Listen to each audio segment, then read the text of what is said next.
मैत्रिणींना चला बनवूया डिंकाचे लाडू.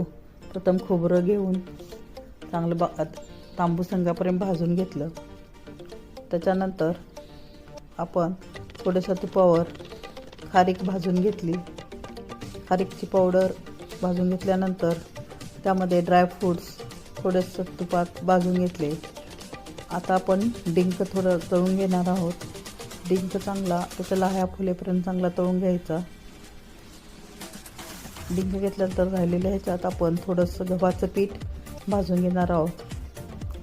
गव्हाचं पीठ चांगलं भाजल्यानंतर ड्रायफ्रूट्स व डिंक मिक्सरमध्ये बारीक करून घेऊन सगळं एकत्र करून घ्यायचं. आता तूप गरम करून त्यात गुळाचा पाक करायचा. तूप चांगलं गरम झालं की गूळ टाकायचा व गुळाचा पाक तयार होतो. गुळाचा पाक तयार झाल्यानंतर आपण तो ओतून घ्यायचा, पक्का पाक करून घ्यायचा.